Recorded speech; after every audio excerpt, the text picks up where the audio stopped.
알아두면 쓸데많은 영국사 이야기. 6번째 이야기. 백년 전쟁과 흑태자, 그리고 잔 다르크.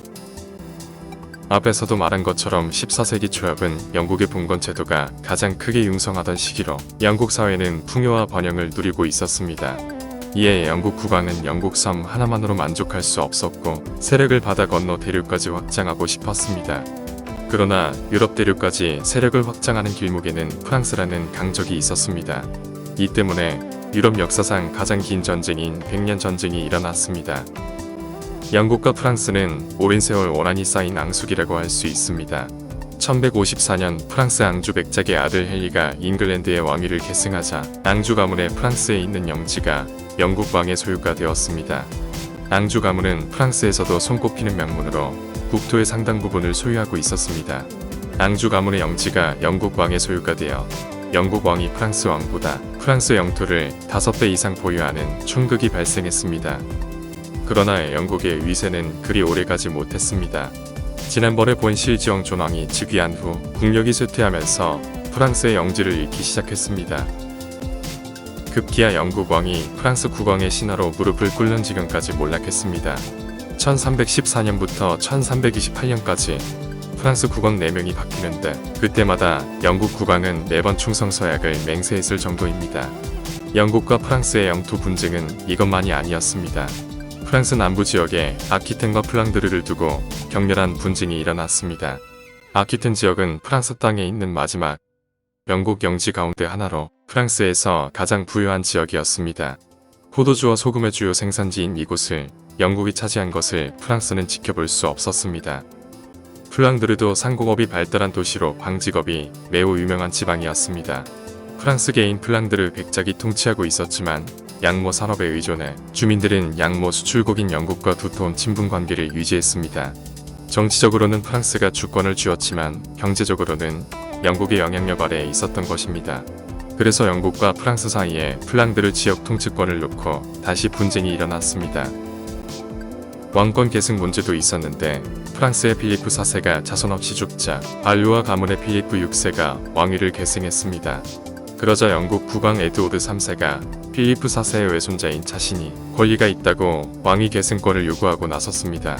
그러나 당시 영국은 프랑스에 대적할 만한 군사력이 없어 에드워드는 필리프 6세의 왕위 계승권을 인정할 수밖에 없었습니다. 그렇지만 10년 후 군사력을 키운 에드워드 3세는 왕위 계승권을 문제 삼아 마침내 백년 전쟁이 시작되었습니다.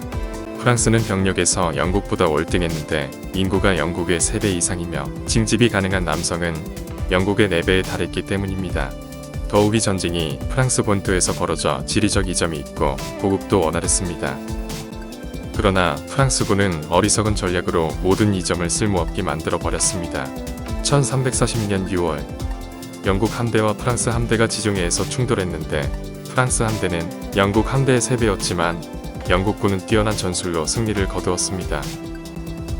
9시간에 불과한 전투였지만 필리프 6세 휘하의 해군을 거의 전멸시키는 대승리였습니다. 이로써 영국은 영국 해협의 해상권을 완전히 장악할 수 있었습니다. 1346년 7월 영국 왕 에드워드 3세는 직접 정예부대를 이끌고 프랑스 북부 노르망디에 상륙했습니다. 영국군은 파죽지세로 플랑드르로 진격했고 크레시 지방에서 양국은 대규모 전투를 벌이게 되었습니다. 크레시는 프랑스 북부의 소도시로 작은 구릉지로 이루어져 있어 언덕을 선점한 쪽이 유리했습니다. 유리한 고지를 차지한 것은 영국군이었고 프랑스군은 늦게 모습을 나타냈습니다. 프랑스군의 압도적인 우세가 예상됐지만 병사들이 지친 상태에서 전투를 시작한 것이 잘못이었습니다. 그리고 가장 치명적이었던 것은 영국군의 원거리 장궁 공격이었습니다. 장궁은 길이가 1.5m에 달하는 긴 활로 사정거리가 무려 250m에 달했습니다. 170m 거리에서도 갑옷을 관통할 수 있어 당시로서는 가공할 만한 첨단 무기였습니다. 프랑스군은 15차례나 돌격했지만 영국군이 진을 친 언덕 근처에도 갈 수 없었습니다. 필리프 6세는 결국 전사자 1만여 명을 내고 퇴각했지만 영국군은 250여 명만 전사한 대승이었습니다. 크레시 전투는 백년 전쟁 최초의 대규모 전투였는데 이 전투의 승리로 영국은 전쟁 초반 우위를 점할 수 있었습니다. 또한 이 전투에서 수백 년 동안 유럽의 전쟁터를 지배했던 중무장 기병대는 몰락의 길을 걷기 시작했습니다. 그 후 에드워드 3세는 프랑스의 중요 항구인 칼레로 진격했습니다. 11개월 동안 이어진 호위 공격의 칼레는 결국 에드워드 3세에게 투항했고 이후 영국 양무 무역의 거점이 되었습니다. 그러나 영국이 칼레항을 점령했을 때 공포의 흑사병이 유럽 전역에 퍼지기 시작했습니다. 이 때문에 영국과 프랑스는 심각한 재정 위기에 처하고 잠시 휴전을 하게 되었습니다. 1350년에 프랑스의 필리프 6세가 죽자 장 2세가 왕위에 올랐습니다. 장 2세는 지난번 실패를 잊고 기병대를 앞세워 싸우다 거듭 패전을 하게 됩니다.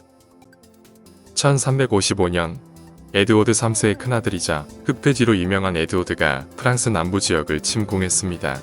9월 19일 장 2세가 이끄는 프랑스군과 에드워드가 이끄는 영국군이 푸아티에에서 부딪혔습니다. 그럼 에드워드 흑태자에 대해 잠시 알아보도록 하겠습니다. 에드워드 흑태자.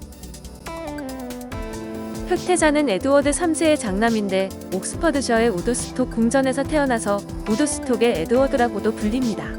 왕위 계승자였지만 아버지보다 먼저 사망해서 왕이 되지는 못했고 그의 아들인 리처드 2세가 나중에 왕위에 오르게 됩니다. 흑태자는 백년 전쟁에서 가장 성공적인 승리를 거둔 영국 쪽 사령관으로 꼽힙니다. 기병 운용에 새로운 전술을 도입했으며 살아있는 동안 가장 위대한 기사로 칭송을 받았습니다. 1346년 크레시 전투에서 프랑스군을 괴멸시켰으며 이후 장 2세를 생포한 푸아티의 전투를 비롯해 여러 전투에서 승리했습니다. 푸아티의 전투에서 승리한 뒤 에드워드 흑태자는 잉글랜드로 귀환했습니다. 1367년 카스티아의 페드로 1세의 이복 동생인 엔리케가 에드워드에게 도전장을 보내왔습니다. 에드워드는 격전 끝에 나헤라 전투에서 엔리케를 물리쳤지만 페드로 1세의 빚을 받아내지도 못한 채 아키텐으로 돌아갔습니다. 흑태자는 1371년 잉글랜드로 귀환했고 다음에 아키텐과 가스코뉴공의 지위를 사임하였습니다. 에드워드 흑태자는 1376년 이질에 걸려 사망하였는데 시신은 캔터베리 대성당에 안장되어 있습니다. 에드워드는 군사를 매복시켜 프랑스 기병대의 대오를 흐트려 놓았습니다. 그리고 기병대의 대오가 흐트러진 틈에 장궁을 발사해서 프랑스군을 괴멸시키는 대승을 거두었습니다. 이 전투에서 프랑스의 장 2세는 14살의 어린 아들과 함께 영국군을 포로로 잡히는 신세가 되었습니다. 이렇게 되자 프랑스 귀족들은 1360년 영국과 굴욕적인 브레티니 조약을 체결했습니다. 브레티니 조약은 영국 에드워드 3세가 프랑스 왕위 계승권을 포기하는 대신 프랑스는 아키텐 지방과 칼레항을 영국에 내주었습니다. 또한 장 2세의 석방 조건으로 영국에 300만 크라운을 주면서 100년 전쟁 일기가 마무리되었습니다. 장 2세는 포로로 잡혀있다 귀국한 지 얼마 지나지 않아 분노 속에서 숨을 거두었습니다. 그 뒤를 이어 샤를 5세가 1364년 왕위에 올랐습니다.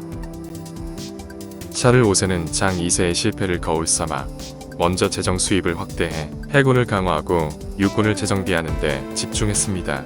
또한 프랑스 본토의 지리적 이점을 활용한 새로운 전략을 개발했습니다.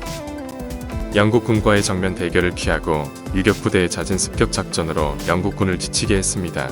이로써 1380년 프랑스군은 영국 해군이 장악한 연해 지역의 항구를 제외하고 브레티니 조약에서 영국에 내준 대부분의 땅을 수복했습니다. 그 후 영국과 프랑스는 20년간의 정전 협정을 체결했지만 그것이 국가의 안전을 보장하지는 못했습니다. 새로 즉위한 샤를 6세가 정신착란 증세를 일으키자 실권을 장악하려는 귀족들이 나눠져 내란 상태에 빠지고 말았습니다. 1415년 영국 왕 헨리 5세는 프랑스의 내분을 틈타 노르망디로 진격했습니다. 그리고 10월 25일 크레시 부근의 아젠쿠르에서 유리한 지형을 활용해 기사 4천여 명과 보병 수만 명을 섬멸하는 대승을 거두었습니다. 헨리 5세는 프랑스의 부르고 유퍼와 결탁해 트루아 조약을 맺었습니다. 트루아 조약은 헨리 5세는 프랑스의 왕녀 카트린과 결혼하고 왕녀는 지참금으로 영국 왕에게 프랑스를 증여하며 정신착란 증세의 샤를 6세를 대신해 헨리 5세가 섭정을 하다 샤를 6세가 죽으면 왕위를 계승한다는 것이었습니다. 이 트루아 조약에 따라 헨리 5세는 샤를 6세의 딸 카트린과 결혼하여 프랑스 왕위 계승권을 거머쥐었습니다. 그러나 샤를 6세의 황태자를 지지하는 아르마니크파는 굴욕적인 트루아 조약을 인정하지 않았습니다. 그들은 프랑스 중남부 지역에 거점을 두고 영국과 전쟁을 계속했습니다. 그래서 프랑스는 파리를 중심으로 영국이 통치하는 프랑스 북부 지역과 샤를 6세의 황태자가 통치하는 프랑스 남부 지역으로 나뉘는 상황이 되었습니다. 여기서 잠깐 헨리 5세를 테마로 한 영화 2편. 백년 전쟁은 영화에서도 굉장히 좋은 소재로 헨리 5세를 테마로 한 영화가 1944년과 1989년에 각각 만들어졌습니다. 1944년에 만들어진 영화 헨리 5세는 로렌스 올리비에와 로버트 뉴턴이 주연을 했습니다. 1944년 작품은 셰익스피어의 원작을 충실하게 재현했다는 평가를 받았습니다. 1989년에 만들어진 헨리 5세는 케네스 브래너와 엠마 톰슨이 주연을 맡았는데 이 작품 역시 원작을 잘 옮겨놓았다는 평가를 받았습니다. 1422년 헨리 5세와 샤를 6세가 잇따라 죽자 어린 헨리 6세가 영국과 프랑스 두 나라의 국왕을 자칭하고 나섰습니다.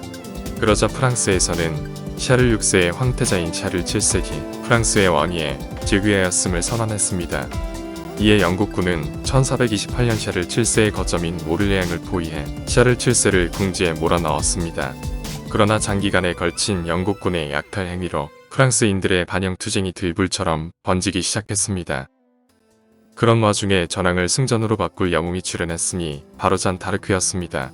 그녀는 적은 수의 프랑스 병사로 오를레앙의 영국군을 격파하면서 승승장구하기 시작했습니다. 여기서 잠깐 잔 다르크. 잔 다르크는 프랑스의 국민적 영웅이자 로마 가톨릭 교회의 성인으로 오를레앙의 성처녀라고도 불립니다. 잔 다르크는 프랑스 북동부 지방 동레미에서 농부의 딸로 태어났는데 프랑스를 구하라는 천사의 계시를 받은 후 백년 전쟁에 참전했습니다. 여러 차례 프랑스군을 승리로 이끌었고 샤를 7세가 프랑스 국왕으로 대관식을 치를 수 있게 도와주었지만 부르고뉴 군대에 사로잡혀 잉글랜드에 넘겨졌습니다. 잉글랜드는 종교 재판을 통해 잔 다르크에게 반역과 이단 혐의를 씌운 후에 화형에 처했는데 당시 그녀의 나이는 만 17세였습니다. 그로부터 25년 후 교황 갈리스토 3세로부터 권한을 위임받은 종교재판소가 잔 다르크에 대한 심사를 재개했습니다. 재심 결과 그녀에게 씌워졌던 모든 혐의에 대해 무죄 판결이 내려졌으며 순교자로 선언되었습니다. 1909년에 잔 다르크는 시복되었으며 1920년 성인으로 시성되었습니다. 잔 다르크는 투르의 마르티노, 루이 9세, 리지에의 성녀 데레사 등과 더불어 프랑스의 공동 수호성인으로 추대되었습니다. 오늘날 잔 다르크는 서구 문화에서 가장 대표적인 인물 가운데 하나로 남아 있습니다. 특히 잔 다르크는 프랑스에서 애국주의의 상징이 되었습니다. 제1차 세계대전 때는 애국심 고취를 위한 소재로 자주 사용되었고 군인들은 잔 다르크의 탄생지인 동네미라 피세를 순례하기도 했습니다. 그리고 잔 다르크를 소재로 한 수많은 영화와 만화, 소설, 회화 등의 작품이 만들어졌습니다. 영국군은 프랑스 국민의 완강한 저항에 부딪혀 후퇴를 거듭했습니다.